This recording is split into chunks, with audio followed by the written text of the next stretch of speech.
तो कैसे हो मेरे दोस्तों। मैं आशा करता हूँ शानदार तरीके से आप लोग अपनी लाइफ को एंजॉय कर रहे हो, अपनी सेहत, फैमिली और पढ़ाई का ध्यान काफी अच्छे से रख रहे हो। और बवाल ऐसा मचा कि भाई यहाँ पर अभी रिसेंटली सुप्रीम कोर्ट जो है उसके अंदर में इंक्लूड हो गया है। और यहाँ पर इंक्लूडिंग ऊपर से लेकर नीचे तक पूरी जुडिशरी हिल गई है। सबसे पहले इनकी थोड़ी हिस्ट्री जानते हैं। ये जो पर्टिकुलर जज साहब है जिनका नाम है जस्टिस यशवंत वर्मा, ठीक है। तो ये पैदा हुए थे 6 जनवरी 1969 इलाहाबाद के अंदर में। और फिर यहाँ पर 1992 में ये एज ए एडवोकेट के तौर पर एनरोल हुए। अब एक एक चीज यहाँ पर समझते हैं। ये जो कॉलेजियम सिस्टम होता है ये एक ऐसा सिस्टम होता है जो कि हमारे संविधान के अंदर में जजेस को अपॉइंट करने का काम किया जाता है इस सिस्टम के थ्रू। जब जब जुडिशरी पावरफुल हुई है तब तब आप लोगों को देखने को मिलता है कि कहीं ना कहीं जो सरकार है वो आप लोग को थोड़ी सी हल्की देखने को मिलेगी। यानी कि थोड़ी सी एक तरीके से जो डाउन देखने को मिलेगी। मतलब यह कि जब जब सरकार जो है पावरफुल नहीं है तब तब जुडिशरी ने अपने हाथ में पावर लेने की कोशिश की है। तो कैसे हो मेरे दोस्तों। मैं आशा करता हूँ शानदार तरीके से आप लोग अपनी लाइफ को एंजॉय कर रहे हो, अपनी सेहत, फैमिली और पढ़ाई का ध्यान काफी अच्छे से रख रहे हो। दोस्तों आप लोगों ने कहावत सुनी हो कि मैं ऊंट पे भी बैठ कर चलूं तो मुझे कुत्ता काट लेता है। वो हालत हो गई यहाँ पर एक जज साहब की। पूरा मुद्दा क्या है डिटेल में डिस्कस करेंगे। इनके घर पर आग लगी और उस आग को बुझाने के लिए यहाँ पर जो है फायर ब्रिगेड वाले पहुंचे।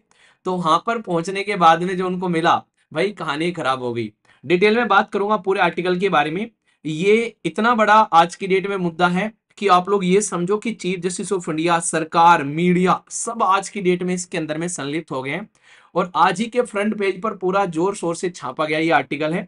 तो कॉलेजियम सिस्टम के साथ साथ में बैकग्राउंड इंफॉर्मेशन भी डिस्कस करूंगा और जजेस को लेकर कुछ ऐसे मुद्दे भी मैं आप लोगों से डिस्कस करूंगा जो आप लोगों को कई सारी बातें बताएंगे, ठीक है।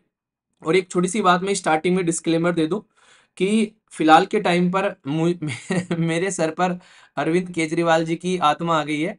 मैं जो खांसा हूं ना पूरी रात, भाई साहब इतना जबरदस्त खांसा हूं जिसकी कुछ हद नहीं है। पता नहीं क्या हुआ था गले में, रात को मतलब उठ उठ के खांसों में बैठ बैठ के इस तरह की कंडीशन रही है। तो बीच बीच में ऐसा कुछ हो तो मैं क्षमा प्रार्थी हूँ।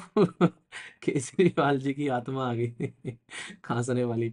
चलिए डिस्कशन बड़ा शानदार रहेगा दोस्तों। ये एक ऐसा टॉपिक है जो आज का सबसे हॉट टॉपिक है। और यहां पर कहीं ना कहीं फिर से बात आती है निकलकर, क्या रियलिटी में हमारी जुडिशरी जस्टिस सिस्टम के अंदर में कोई करप्शन नहीं होता है? क्या उनके अपॉइंटमेंट में, उनके ट्रांसफर में क्या कोई भी गलत चीज नहीं होती है? क्या आज के डेट में भी हम लोग जब बात करते हैं सेपरेशन ऑफ पावर के बारे में, क्या सारी चीजें सही चल रही हैं? तो इसके बारे में आप लोगों से मैं बात करने वाला हूं। मुद्दा कहां से निकल गया है अभी सुनते हैं। यहाँ पर एक जज साहब है जो कि यहाँ पर रिसेंटली जो न्यूज में काफी ज्यादा ट्रेंड कर रहे हैं। नाम है जस्टिस यशवंत वर्मा। जस्टिस यशवंत वर्मा साहब जो है यहाँ पर, इनके घर में आग लगती है और घर का कोई मेंबर फायर ब्रिगेड को बुलाता है कि आग लग गई, आग बुझा दो। फायर ब्रिगेड वाले आते हैं आग बुझाने के लिए। तो आग बुझाते बुझाते उनकी एंट्री एक ऐसे रूम में होती है जिस रूम के अंदर में पैसों से लदे पदे बैग और पता नहीं क्या क्या भरे हुए थे। पब्लिकली बताया नहीं गया, सारी चीजें अभी छुपाई जा रही है। इसको लेकर मीडिया भी काफी ज्यादा आतुर है जानने के लिए। पर पैसा बताया जा रहा है, बे इंतहा पैसा यहां से बरामद होता है। तो यहाँ पर जो पर्टिकुलर आग बुझाने वाले लोग थे वो उस चीज को इन्फॉर्म करते हैं फिर यहाँ पर अलग अलग डिपार्टमेंट को कि ऐसा कुछ देखने को मिल रहा है। ये कैसे खुल गया, ऐसा कैसे हुआ, हे प्रभु ऐसा कैसे हो गया? क्योंकि जज साहब जो थे उस टाइम पर अपने घर में नहीं थे, वो सिटी से बाहर थे।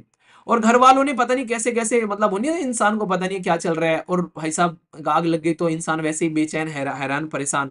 तो उसने फायर ब्रिगेड को कॉल किया। तो भाई साहब कहानी आप लोगों के सामने है। तो जैसे ही ये बात सामने निकल कर आई तो बवाल मच गया। और बवाल ऐसा मचा कि भाई यहां पर अभी रिसेंटली सुप्रीम कोर्ट जो है उसके अंदर में इंक्लूड हो गया। और यहां पर इंक्लूडिंग ऊपर से लेकर नीचे तक पूरी जुडिशरी हिल गई है कि भाई इतने सारे पैसे जज के घर में आखिर आए तो आए कैसे? ये जज साहब जो है ये दिल्ली हाईकोर्ट में थे और रिसेंटली अभी इनका ट्रांसफर जो है वो इलाहाबाद हाईकोर्ट के अंदर में कर दिया गया। तो सुप्रीम कोर्ट से ये भी पूछा गया कि जो पैसे मिले हैं इनके घर में उसके चक्कर में क्या इनका ट्रांसफर किया गया है, क्या ये इसके पीछे यहां पर? तो सुप्रीम कोर्ट ने यहां पर ये बोला है कि transfer not related to the rumour, ये इनके जो र्यूमर है इनके घर में पैसे मिलने का, उससे ट्रांसफर का कोई लेना देना है नहीं है। और ट्रांसफर जो है वो कोलिजम सिस्टम के प्रोसीजर के हिसाब से किया जाता है। और इसको इसके साथ में कनेक्ट करके न देखा जाए, चीफ जस्टिस ऑफ इंडिया तक इंक्लूड हो गए हैं, भारत के मुख्य न्यायाधीश तक इंक्लूड हो गए हैं कि इस चीज को, इस इंसिडेंट की इंक्वायरी की जाएगी, इंटरनल इंक्वायरी की जाएगी कि क्या रियलिटी में क्या क्या चीजें हैं और यहां तक आकर सिचुएशन कैसे पहुंच गई यहां पर। अब आप लोग एक बात सुनो, एक साइड में हमारे देश के अंदर में जुडिशरी, एक साइड में है लेजिस्लेटिव जो कि काम बनाती है, मतलब कानून बनाती है, जुडिशरी जो कि कानून को देखती है कि ठीक बनाया कि नहीं बनाया, एक साइड में एग्जीक्यूटिव जो कि उनको इंप्लीमेंट करने वाले लोग होते हैं यहाँ पर, जो भी कानून बनाए जाते हैं। जुडिशरी यहाँ पर इसको भी देखती है कि भाई तू ढंग से इंप्लीमेंट कर रहा है कि नहीं कर रहा है। तो बहुत ही अहम रोल होता है जुडिशरी का। पर लेकिन जब मुद्दा ऐसा आ जाए कि भाई साहब जुडिशरी और यहाँ पर एग्जीक्यूटिव के बीच में कुछ सांठगांठ होने लगे, तो फिर सेपरेशन ऑफ पावर का कॉन्सेप्ट जो है वो साइड में रखा जाता है। और हमारे संविधान के अंदर में अगर आप लोग जाओगे तो पार्ट 4 है आप लोगों को डीपीएसपी, जिसको directive principle of state policy बोलते हैं। इसके अंदर में जब आप लोग जाकर गोता लगाओगे तो आप लोगों को आर्टिकल देखने को मिलेंगे यहाँ पर 36 से लेके 51 तक। ठीक है, राज्य की नीति के निर्देशक तत्व। तो इसमें एक आर्टिकल है जो कि आर्टिकल नंबर 50, जो कि सेपरेशन ऑफ पावर के बारे में बात करता है, और इसको लेकर हमेशा बवाल रहता है। तो अभी यहाँ पर क्या रियलिटी में जुडिशरी और एग्जीक्यूटिव सेपरेट है, इसके ऊपर में कोई भी कमेंट करना अभी सही नहीं है। पता चला कल को मुझे शिवमोटो नोटिस आ रहा है कि वैसा जुडिशियल इंक्वायरी में मैटर चल रहा है, तुमने इसके ऊपर में कमेंट कैसे कर दिया। तो मैं उसके ऊपर में कोई कमेंट नहीं करूंगा, हम एजुकेशन के पॉइंट ऑफ से देखेंगे। पता चला मैं बीमारी के चलते तो लेक्चर फिर भी ले लिया, मुझे ले जाकर डीएल में डाल दिया, और फिर मैं जो है वहां पर फिर तो लेक्चर हो गया। ठीक है, कहेंगे मास्टर साहब अब यहाँ पे आओ तुम। तो ये इसलिए मैं थोड़ा सा अपने काम की बातें करेंगे हम लोग यहाँ पर। ये अभी जुडिशरी के इंक्वायरी के उसमें चला गया मैटर, तो क्या सही है क्या गलत है वो तो वहां पर पता चलेगा। ये पैसे इन्हीं के थे, कहां से आए वो बात करेंगे हम, न्यूज़पेपर के बेसिस पर बात करेंगे, न्यूज़पेपर में क्या क्या बातें दी गई है। सबसे पहले इनकी थोड़ी हिस्ट्री जानते हैं। ये जो पर्टिकुलर जज साहब है जिनका नाम है जस्टिस यशवंत वर्मा, ठीक है, तो ये पैदा हुए थे 6 जनवरी 1969 इलाहाबाद के अंदर में, और फिर यहाँ पर 1992 में ये एज ए एडवोकेट के तौर पर एनरोल हुए। फिर आगे चलकर इनको एडिशनल जज इलाहाबाद हाईकोर्ट के अंदर में अपॉइंट किया गया, और ओथ लिए परमानेंट जज के तौर पर यहाँ पर। और फिर आगे चलकर 11 अक्टूबर 2021 को अपॉइंट कर दिया गया जज दिल्ली हाई कोर्ट के अंदर में। और फिर से यहाँ पर इनको जब ये केस निकल कर आया, अब इनको बैक टू द पवेलियन पहुंचाया गया इलाहाबाद के अंदर में, तो इसके चलते मुद्दा आ गया। तो अभी यहाँ पर जब मैं देख रहा था इस पर्टिकुलर आर्टिकल को, तो कुछ ऐसे भी इशू हैं जो बहुत ज्यादा डिस्कस किए जा रहे थे। जैसे कि आज की डेट में जज जो हैं कई बार कुछ ऐसे कमेंट कर जाते हैं आनन फानन में, जिसके चलते यहाँ पर ये रहता है कि कुछ ना कुछ तो लिमिटेशन होनी चाहिए। जैसे अभी यहाँ पर एक जज थे यहाँ पर, इनके द्वारा ये बोला गया कि जो लड़की होती है उनके जो प्राइवेट पार्ट्स को पकड़ना रेप नहीं है, ठीक है। तो यहां पर ये बोला गया रेप या रेप की कोशिश नहीं माना जाएगा। मतलब अगर जैसे हम लोगों ने बचपन में खूब मम्मी का दूध पिया है, ठीक है, तो हम लोग एक तरीके से बच्चे रहते हैं, तो वो एक तरीके से हम लोग उसको उस तरीके से हाँ दूध पीना है, अपना एक अलग ही वो रहता है कि हाँ किसी तरीके से बस दूध पीना है, ठीक है। तो वो बच्चों वाली एक अलग प्रवृत्ति रहती है। पर लेकिन अगर कोई इंसान यहाँ पर जबरदस्ती यहाँ पर उस पार्ट को हाथ लगाए यहाँ पर, और यहाँ पर कुछ ऐसी हरकतें करने की कोशिश करे, तो इन जज साहब ने बोला कि इस तरीके से करना कोई रेप करना या फिर उसकी कोशिश नहीं है। क्यों भाई, फिर कैसे होगी वो? जब इंसान कंप्लीटली रेप कर देगा तब आप लोग उसको रेप की कोशिश मानोगे? तो ये ऐसे ऐसे कमेंट कई बार ये जुडिशरी की गरिमा के ऊपर में क्वेश्चन मार्क लगाते हैं कि यार तुम बोलना क्या चाह रहे हो। सेम यहाँ पर अब जज के साहब के घर पर इतना पैसा मिल जाना, और फिर यहाँ पर ना ईडी पहुंची ना सीबीआई पहुंची, आखिर मुद्दा क्या है यहाँ पर? ये जज किस तरीके से किसके साइड में थे? तो ये कहीं ना कहीं एक डायमेंशन, एक कोई ना कोई लिमिटेशन तो होनी चाहिए ना कि यहाँ तक आप लोग इस तरीके की चीजों को लेकर चल सकते हो। तो ये बहुत बड़ा मुद्दा यहाँ पर सामने निकल कर आ रहा है। तो इसी को लेकर पूरा बवाल हो गया कि भाई साहब ये किस तरीके की, सुप्रीम कोर्ट जो है वो बोल रहे हैं अभी कि मिस इन्फॉर्मेशन है रिगार्डिंग जो जस्टिस यशवंत सिन्हा जी के रिगार्डिंग यहाँ पर। तो कैश उनके जो रेजिडेंस पर मिला है उसके बारे में इंक्वायरी चलेगी। र्यूमर बताया जा रहा है कि जो टाइम्स ऑफ इंडिया के ऊपर में जो सरफेस पर ये एक तरीके की निकल कर आई थी न्यूज, ये र्यूमर है यहाँ पर। तो जसवंत सिन्हा साहब को कई सारे लोग ये कह रहे हैं प्रोटेक्ट करने की कोशिश की जा रही है। आखिर क्या है पूरा मुद्दा, क्या कनेक्शन है यहाँ पर इसका? आगे चलने वाला जो केस है वो कहां से निकल कर आया? तो इसकी इन हाउस इंक्वायरी की बात की जा रही है। इन हाउस इंक्वायरी का मतलब ये रहता है कि जैसे मेरे घर में अगर चोरी हुई, मेरे घर में अगर कुछ गलत हुआ है, जैसे मेरे घर में छोड़ो, जैसे मान लीजिए कोई कंपनी है, पर्टिकुलर एक कंपनी है जिसका नाम है XYZ, उस कंपनी के अंदर में अगर कुछ गलत हुआ है, ठीक है, तो उस कंपनी की इंटरनल कमिटी उस पर्टिकुलर चीजों को देखेगी क्या गलत हुआ है। ठीक है, कई बार ये कहते हैं कि इंटरनल कमिटी नहीं भाई, बाहर का भी कोई आदमी होना चाहिए देखने वाला। घर में तुमने गलत किया, तुम ही देख लोगे, कैसे पता चलेगा? तो यहाँ पर ट्रांसफर का जो प्रपोजल इनका देखने को मिला कि यहाँ पर इनको फिर से जो पेरेंट कोर्ट जहां से ये पहले से आए थे निकलकर, फिर से वहां पर इनको भेजा जा रहा है। तो उसको लेकर भी क्वेश्चन मार्क लगाए जा रहे हैं। सुप्रीम कोर्ट जो है वो खुद कह रहा है कि ट्रांसफर से इसका कोई मैटर नहीं है, पर लेकिन फिर भी हम लोग चेक करेंगे। इसके लिए यहाँ पर फीडबैक भी मांगा गया है अलग अलग, जैसे कि जो यहाँ पर सुप्रीम कोर्ट के जज, chief justice of concern high court और जस्टिस वर्मा हिमसेल्फ, इनसे फीडबैक की भी बात की जा रही है कि क्या क्या स्टेटस है, क्या क्या चीजों को लेकर चलना है। और कोलिजन सिस्टम बार बार न्यूज में आ रहा है, क्योंकि कोलिजन सिस्टम जो है वो यहाँ पर इन चीजों को देखता है, कैसे ट्रांसफर करना है और क्या मुद्दा है, ठीक है। तो ये चीज आप लोग यहाँ पर देखना। अब हमारे काम की क्या चीज है, अब उसको समझते हैं, ठीक है। इसमें कुछ तो बेसिक बातें आप लोगों को बैकग्राउंड इंफॉर्मेशन पता चल गई। अब एक एक चीज यहां पर समझते हैं। ये जो कोलिजन सिस्टम होता है, ये एक ऐसा सिस्टम होता है जो कि हमारे संविधान के अंदर में जजेस को अपॉइंट करने का काम किया जाता है इस सिस्टम के थ्रू। अब यहां पर एक खूबसूरत चीज मैं आप लोगों को बताता हूं। हमारे देश के अंदर में जो जजेस को ट्रांसफर करना है, जजेस को अपॉइंटमेंट करने के लिए दो आर्टिकल काफी इंपॉर्टेंट है जो आप लोग को याद रखने, जो कि टाइम टू टाइम जिनके बारे में आप लोगों से क्वेश्चन भी पूछा जाता है। एक तो आर्टिकल है आर्टिकल 124, मैं आशा करता हूं कि आप लोगों को याद होगा। और एक हाई कोर्ट के बारे में आर्टिकल है जो आप लोगों को पता होगा, आर्टिकल है 217, यानी कि जज कैसे अपॉइंट करने हैं सुप्रीम कोर्ट में, और कैसे ट्रांसफर करना है, और कैसे हाई कोर्ट में जजों को यहां पर लेकर चलना है। तो इनके बारे में जो बात की गई है वो बकायदा हमारे संविधान के अंदर में अनुच्छेद 124 और अनुच्छेद 217 में की गई है। ये तो सबको समझ में आता है, पर लेकिन उसमें कोई प्रॉपर प्रोसीजर नहीं लिखा गया कि तुमको ये काम कैसे करना है। वहां पर नॉर्मल है कि ठीक है यार, हाँ जज जो है वो हमारे देश के अंदर में प्रेसिडेंट को अपॉइंट कर देंगे। पर लेकिन अगर प्रेसिडेंट के थ्रू ही अपॉइंट करना है, और प्रेसिडेंट ऑफ इंडिया माना जाता है कि भाई एक रबर स्टैंप की तरीके से काम करते हैं, सरकार के हिसाब से काम करते हैं, तो फिर आर्टिकल जो 50 है जो कि सेपरेशन ऑफ पावर के बारे में बात करते हैं, यानी कि तुम्हारी अलग अलग पावर है, जुडिशरी अलग है, एग्जीक्यूटिव अलग है, हमारे देश के अंदर में लेजिस्लेटिव अलग है। अगर हम सेपरेशन ऑफ पावर के बारे में बात करें, तो फिर भाई साहब कैसे इंप्लीमेंट करोगे आप लोग यहां पर इनको, कि इनका इंडिपेंडेंट अपॉइंटमेंट होना चाहिए। तो इसको लेकर टाइम टू टाइम चीजें चलती रही, वो टाइम टू टाइम चीजें चली, अब वो एक्सप्लेन करूंगा जहां से कई बार क्वेश्चन पूछे गए बहुत तगड़े तरीके से, तो उसको ध्यान से सुनना। आर्टिकल 124, आर्टिकल 217, आर्टिकल 50, ये बाकायदा क्वेश्चन आप लोगों से बन चुके हैं। तीन तो आप लोगों को यहां पर याद रखने ही रखने, ठीक है। अब यहां पर आप लोगों से बात करूंगा एक ऐसे सिस्टम के बारे में जिसको बोलते हैं कोलिजन सिस्टम। दोस्तों ये सिस्टम कहीं भी संविधान में नहीं लिखा हुआ है। अगर जाकर संविधान को पूरा पढ़ दोगे भी और आप लोग कहोगे कोलिजम कोलिजम कोलिजम कोलिजम चिल्लाते रहना, कोलिजम कहीं नहीं मिलेगा। क्यों? क्योंकि कोलिजम जैसी कोई चीज संविधान में ही नहीं है। मतलब जो चीज संविधान में नहीं है वो जिसको अपॉइंट कर रही है, ये क्या मुद्दा हो गया? ये मुद्दा नहीं है, पूरी प्रक्रिया है। पहले आप लोगों को मैं एक छोटी सी बात बताता हूं, और इसको आप लोग सहमत भी करोगे जब आप लोग इस चीज को समझोगे। जब जब हमारे देश के अंदर में, नहीं आप लोग घर में भी देख लेना, या तो एक तरीके से जो दादाजी हैं वो बहुत पावरफुल होंगे, दादाजी पावरफुल है तो पापा की उनके सामने बोलती भी नहीं निकलेगी, पापा जो है बिल्कुल चुप रहेंगे, उनको पता है दादाजी कितने कड़क आदमी है। पर लेकिन कई घरों में आप लोगों को देखने को मिलेगा, पापा जो है वो पावरफुल है और दादाजी जो है वो बहुत ही सीधे साधे से नॉर्मल से आदमी है। तो वहां पर पापा के सामने दादाजी भी थोड़ा चुप चुप रहते हैं और बच्चों को कहते हैं चुप रहो पापा गुस्से में हो जाएंगे, ठीक है, ऐसे बातें करते हैं। तो यहाँ पर क्या है, ऐसी आप लोग को देखने को मिलती है सिस्टम हमारी, जो पर्टिकुलर एक जो हमारा सिस्टम है हमारे देश के अंदर में, जब जब जुडिशरी पावरफुल हुई है, तब तब आप लोगों को देखने को मिलता है कि कहीं ना कहीं जो सरकार है वो आप लोग को थोड़ी सी हल्की देखने को मिलेगी, यानी कि थोड़ी सी एक तरीके से जो डाउन देखने को मिलेगी। मतलब यह कि जब जब सरकार जो है पावरफुल नहीं है, तब तब जुडिशरी ने अपने हाथ में पावर लेने की कोशिश की है। और मैक्सिमम टाइम तो सरकार ही पावर रखती है और वो कोशिश करती है जुडिशरी को सप्रेस करके रखे।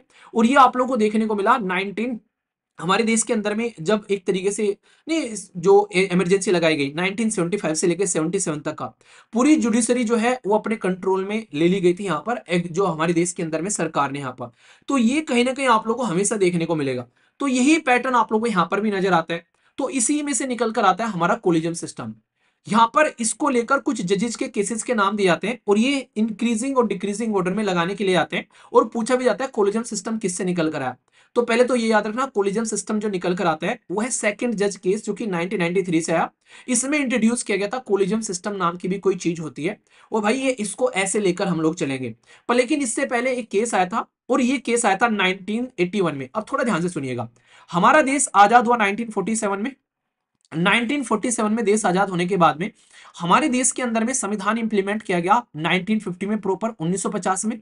और 1950 से लेकर 1950, 1960, 1970, 1980, तो टोटल मिलाकर 31 ईयर तक हमारे देश के अंदर में, 31 सालों तक हमारे देश के अंदर में जो जजेस को अपॉइंटमेंट करने की जो पावर है वो कहीं ना कहीं आप लोग ये सोचो कि हमारे देश की एग्जीक्यूटिव के हाथ में रही, यानी कि सरकार के हाथ में रही। तो चीफ जस्टिस ऑफ इंडिया से बस रिकमेंडेशन मानी जाती थी यहाँ पर लेकिन उनकी रिकमेंडेशन को कोई प्रॉपर ऐसा नहीं कि फॉलो कर रहा है, प्रॉपर ऐसा कि हाँ जी जो बोल दिया वही पत्थर की लकीर हो गया, ठीक है तुम्हारी भी सुन लेंगे तुम्हारी भी मान लेंगे, यहाँ पर ऐसा चलता था। ठीक है, तो यहाँ पर इसने 1981 में पहली बार ऐसा किया कि जो नियुक्ति या तबादले किए जा रहे हैं हमारे देश के अंदर में जो जजेस के यहाँ पर, तो यहाँ पर जो एक तरीके से अगर आप लोगों को जज जो चीफ जस्टिस ऑफ इंडिया है उनको उन्होंने कुछ बोला, अगर वो अस्वीकार आपने कर दिया तो उसके पीछे ठोस रीजन होना चाहिए, यानी कि इनकी सिफारिश को अस्वीकार तुम कर सकते हो पर लेकिन उसके पीछे कोई ठोस रीजन होगा तो ही आप लोग उसको यहाँ पर स्वीकार को उसको स्वीकार नहीं अस्वीकार करोगे, वरना आप लोग को ये रिकमेंडेशन स्वीकार करनी पड़ेगी।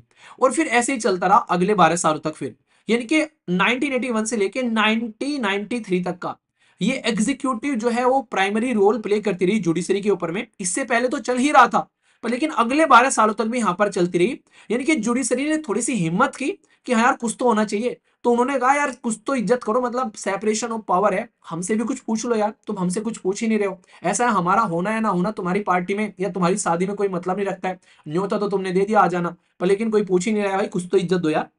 ठीक है, हम भी एक पूरा एक एरिया है हमारे संविधान के अंदर में। तो यहां पर इनको समझ में आ गया कि ऐसे काम नहीं चलेगा। फिर यहां पर मुद्दा निकल कर आता है सेकंड जज केस 12 साल बाद, और फिर यहां से पूरी कहानी जो है वो पलट जाती है। इसमें यह बोला गया कि अब से इसके मालिक हम हैं, मतलब अगर किसी को अपॉइंटमेंट किया जाएगा तो भाई हम अपॉइंट करेंगे, और हम इंट्रोड्यूस करते हैं एक कोलिजन सिस्टम। कोलिजन सिस्टम ऐसा समझो कि यहां पर एक तरीके की कमेटी है जिसमें यहां पर आप लोग को जजेस देखने को मिलेंगे, और यहां पर बोला गया chief justice of India including 2 senior most जज, यानी कि 3 लोग मिलकर यहां पर काम करेंगे। ठीक है, तो यहां पर 3 लोग, इससे पहले क्या होता चीफ जस्टिस से बस यहां पर सजेशन लिया जा रहा था, अब यहां पर क्या हो गया चीफ जस्टिस ऑफ इंडिया भी आ गए, इंक्लूडिंग यहां पर 2 सीनियर मोस्ट जज आ गए, यानी कि 3 लोगों का एक ग्रुप बन गया, एक कमेटी बन गई।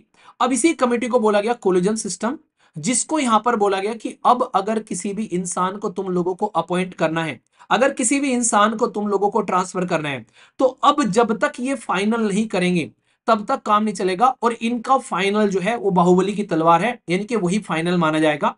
तुम लोग चेक कर सकते हो इंसान का बैकग्राउंड, जैसे आईबी को बोल दिया इंटेलिजेंस ब्यूरो कि तू चेक करके जिस इंसान को हम अपॉइंट करने जा रहे हैं उसके पीछे कोई करप्शन के चार्ज तो नहीं है, वो किसी गलत काम में संलिप्त तो नहीं पाया गया है, और यहाँ पर ये नाम भेजे जाते हैं मिनिस्ट्री के पास में, लॉ मिनिस्ट्री तो उसको वेरीफाई कराती है, उसके बाद में फिर ये नाम जाते हैं प्रेसिडेंट के पास में, वो इनको अपॉइंट करते हैं। पर लेकिन अब यहाँ पर यही इंसान जो है उनको लेकर चलेंगे हमारी सरकार, जिनको ये कोलिजन सिस्टम जो है नाम सजेस्ट करेगा, यानी कि सरकार अपनी पसंद से किसी का भी नाम अब अपॉइंट नहीं कर सकती और उसको आगे लेकर नहीं चल सकती। ये चीजें आप लोग ध्यान रखना यहाँ पर। ठीक है, क्या कर रहे हो ये इतने सारे, क्या मतलब। हेलो सर जी, मुझे एसएससी के लिए जीएस पढ़ना है, कैसे कहाँ से पढ़ूंगा। पहले यहाँ पढ़ लो यार, आर्टिकल पढ़ा रहा हूँ मैं, ऐसे कैसे, ये क्या बात कर रहे हैं। यहाँ पे आ जाओ पहले, ठीक है। यहाँ पर अगर आप लोगों से बात करूं, थर्ड जज केस है यहाँ पर, इसको अगर आप लोग देखोगे तो इसको ध्यान से सुनना आप लोग यहाँ पर, इससे क्या फायदा होगा। ये तीसरे जज केस आया, इसने इसको और स्ट्रॉन्ग बना दिया, इसने 5 मेंबर की बॉडी बना दी, जो पहले यहाँ पर आप लोग की 3 मेंबर की बॉडी हुआ करती थी, अब 5 मेंबर की बॉडी आप लोगों को यहाँ पर देखने को मिलती है, जिसमें चीफ जस्टिस ऑफ इंडिया और इंक्लूडिंग आप लोग को देखने को मिलेंगे 4 सीनियर मोस्ट जज। तो यानी कि फिर 1998 में, यानी कि यहाँ से यहाँ 1993 की बात थी, और फिर 5 साल बाद और यहाँ पर ये पूरा का पूरा एक सिस्टम ऐसा आ गया जिसको आज तक हम लोग फॉलो कर रहे हैं। अब सरकार के हाथ से जुडिशरी को अपॉइंट करने की पावर बिल्कुल चली गई। अब जो सेपरेशन ऑफ पावर का कॉन्सेप्ट है वो प्रॉपर आप लोगों को देखने को मिलेगा, क्योंकि जिस इंसान को आप लोग अपॉइंट नहीं कर सकते उस इंसान के ऊपर में आप लोगों का कोई कंट्रोल नहीं होगा, और वो इंसान आसानी से इंडिपेंडेंट तरीके से अपना खुद का जो भी एक तरीके से उसका डिसीजन होगा वो उस डिसीजन को यहां पर सुना पाएगा। ये पॉइंट आप लोगों को यहां पर समझना है। तो यहां से चल के हमारे देश के अंदर में जो जुडिशरी थी वो कंप्लीटली इंडिपेंडेंट आप लोगों के सामने एक पावरफुल इंडिपेंडेंट जुडिशरी निकल कर आई, जिसके बारे में आप लोगों को ध्यान रखना है। अब यहां पर क्या क्या समझ में आ गया आप लोगों को कि इससे पहले कैसे अपॉइंटमेंट होता, अब कैसे अपॉइंटमेंट हो रहा है, तो पूरा का पूरा सिस्टम समझ में आ गया। पर लेकिन यहां तक मैंने 3 जज के केसेस के बारे में बात करी, अभी एक केस हो रहा है जिसको बोलते हैं फोर्थ जज केस, ये मैंने आप लोगों को पहले पढ़ा रखा है, इसको जरूर याद रखना। ये फोर्थ जज केस है नेशनल जुडिशियल अपॉइंटमेंट कमीशन। सरकार ने फिर से कोशिश की कि जो ये कहानी रची है 1981 से लेके 1998 तक का, इसको फिर से पलटा जाए, और फिर से हम लोग एंट्री मारे यहां पर जजेस के अपॉइंटमेंट में, और सरकार एक कानून लेकर आती है 2014 में, इसको बोला गया 99वें संविधान में संशोधन, कि जज को अपॉइंटमेंट हम करेंगे अपने हिसाब से।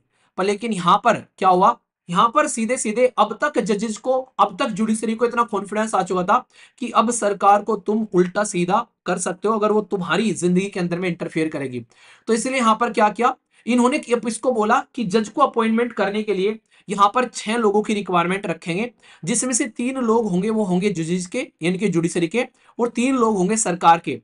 तो यहां पर क्या किया हमारे सुप्रीम कोर्ट ने, इस पर्टिकुलर कानून को ही उठाकर डस्टबिन में डाल दिया। बोला कि ये हमारी जुडिशरी की इंडिपेंडेंसी, आजादी को ये हर्ट करेगा, यानी कि उसके लिए सही नहीं है, इसलिए हम इसको उठाकर डस्टबिन में डालते हैं। और इन्होंने इसको उठाकर डस्टबिन में डाला, और तब से लेके आज तक का ये जो ऐसा ही सिस्टम चला हुआ है, यानी कि फोर्थ जज केस जो है, इसने फिर से ये बोला कि आर्टिकल 50 जो है वो सर्वोपरि है, सेपरेशन ऑफ पावर होना चाहिए, और यहां पर इसको साइड में रख दिया इन्होंने उठाकर, क्योंकि अगर दोनों 3-3 हो जाते तो कभी भी ये किसी इंसान को अपॉइंट नहीं कर पाते, लड़ते रहते आपस में, एक दूसरे का सर पीटते रहते, पर लेकिन कुछ भी नहीं हो पाता। तो यहां से आकर हमारी जुडिशरी जो है वो प्रॉपर इंडिपेंडेंट बनी, और आज तक ऐसे ही चला हुआ है। पर लेकिन दिक्कत क्या होती है, दिक्कत ये होती है कि बार बार क्वेश्चन मार्क लगाया जाता है जुडिशरी के ऊपर में, कि हमारी जुडिशरी क्या आज इंडिपेंडेंट तरीके से काम कर रही है रियलिटी में, या फिर उसके अंदर में करप्शन हो गया है, उनके भाई भतीजों को अपॉइंट करना, अपने रिश्तेदारों को अपॉइंट करना, ये तो नहीं चल रहा आजकल में जुडिशरी में। तो उसको लेकर कई बार बवाल होते हैं। एक छोटी सी इंफॉर्मेशन और दे देता हूं, जैसी जुडिशरी सुप्रीम कोर्ट आज की डेट में आप लोगों को देखने को मिलता है, ऐसा सुप्रीम कोर्ट हमेशा से नहीं था। ठीक है, क्या बात है, कल मैंने लेक्चर लेने की कोशिश की थी शाम एप्लीकेशन पे, इतनी खांसी जिसकी कुछ हद नहीं है। ठीक है, अब देखो, मतलब मैंने रात कई बार शहद हल्दी वाला पानी मिला मिलाकर 2-3 बार पिया, तो चीजें थोड़ी सी नॉर्मल लगी। ठीक है, अब चीजें अब तक एक बार भी नहीं आई, थोड़ी सी आई थी। ठीक है, सही है मर्जी की है, खांसी भी है चलिए, तो यहां पर अगर बात करें, सबसे इंपॉर्टेंट बात, जब देश आजाद हुआ 1950 में संविधान इंप्लीमेंट किया, 8 जज थे हमारे देश के अंदर में, including chief justice of India. फिर 1956 में इनको बढ़ाकर 11 कर दिया गया, 1960 में इनको बढ़ाकर 14 कर दिया गया, 1978 में इनको बढ़ाकर 18 कर दिया गया। तो याद रखना, ये आप लोगों से क्वेश्चन ही पूछा सकता है, हमारे देश के अंदर में जब बेसिक जो स्ट्रक्चर है उसको कॉन्सेप्ट निकाल कर लेकर आया गया, जिसको हम लोगों ने बेसिक स्ट्रक्चर के नाम पर ये बोला सरकार को कि अब से कुछ भी चेंज करोगे संविधान में, पर बेसिक स्ट्रक्चर को चेंज नहीं करोगे। तो ये केस निकल कर आया था हमारे देश के अंदर में। कौन सा केस था बताइए, ये 1973 का केस था, और उस टाइम पर हमारे देश के अंदर में 14 जज थे मैक्सिमम सुप्रीम कोर्ट के अंदर में, और 14 में से 13 इस केस के ऊपर में आकर बैठ गए थे। केशवानंद भारती केस याद रखना, टाइगर केस भी मैं इसको बोलता हूं, क्योंकि टाइगर प्रोजेक्ट जो है वो यहां से स्टार्ट किया था, मैंने पढ़ाया भी था आप लोगों को। ठीक है, 26 जज हो गए 1986 में, 31 हो गए 2009 में, 2019 में अभी आज की डेट में 34 जज है हमारे सुप्रीम कोर्ट के अंदर में, 30 जज प्लस एक है चीफ जस्टिस ऑफ इंडिया। इसके अंदर में कितनी फीमेल है, ये आप लोगों के लिए होमवर्क है, इसको जाकर आप लोग सर्च करिएगा। तो ये पूरा का पूरा टॉपिक हमारा यहां पर समाप्त होता है शानदार तरीके से बैकग्राउंड इंफॉर्मेशन के साथ में। अब कोई भी डाउट जजेस की अपॉइंटमेंट को लेकर आप लोग के मन में या उनके ट्रांसफर को लेकर नहीं होना चाहिए। ठीक है, मैं आशा करता हूं कि आप लोग के माइंड में इसको लेकर क्लैरिटी आ गई होगी, यस या फिर नो। अब चलते हैं आगे। ठीक है, छोटा सा आर्टिकल इसके बारे में आप लोग याद रखिएगा, ताकि आप लोग यहां पर इसको अच्छे से समझ सके, कोई भी डाउट इसको लेकर आप लोग के मन में नहीं होना चाहिए, तो ये आप लोग समझना। अच्छा, एक छोटी सी इंफॉर्मेशन, अभी आप लोग के लिए जो आप लोग के लिए असिस्टेंट कमांडेंट का जो फॉर्म आया था अभी यहाँ पर, ठीक है, तो उसकी टेस्ट सीरीज आप लोग की स्टार्ट होने वाली है इस वीक से, मैंने आप लोग को बोला था। तो कल से उसमें भी आप लोग को टेस्ट सीरीज देखने को मिलेगी, बाकी तो सारी टेस्ट सीरीज आप लोग के पास में ही है। एनसीईआरटी के अंदर में आप लोगों को टेस्ट है वो तो सभी है, अब इंडिपेंडेंटली इसकी टेस्ट सीरीज भी और लॉन्च की जा रही है। अगर आप लोगों को कनेक्ट करना हो तो आप लोग उसके लिए कनेक्ट कर सकते हैं। ठीक है, बाकी आप लोग अगर प्रीलिम्स के लिए सीरियस है, एग्जाम के लिए इसको लेकर चल सकते हैं। ईपीएफओ की क्लासेज है, और स्टेट पीसीएस के लिए अगर आप लोग तैयारी करें सीरियस तरीके से, तो आप लोग के लिए क्लासेस है यहाँ पर, जो कि आप लोग कनेक्ट कर सकते हैं। एप्लीकेशन और वेबसाइट दोनों पर अवेलेबल है, यहाँ पर जाकर आप लोग इनको देख सकते हैं। प्ले स्टोर से जाकर एप्लीकेशन डाउनलोड कर लेना, और फीडबैक जरूर दे दिया करो प्ले स्टोर पर भी। अच्छा, आप लोगों का सपोर्ट अगर रहता है एप्लीकेशन पे भी, तो फिर उससे गूगल भी चीजों को सपोर्ट करता है कि हाँ चीजें सही चल रही हैं। तो जैसा भी आप लोगों को लगता है अपना फीडबैक जरूर दिया करो। ठीक है।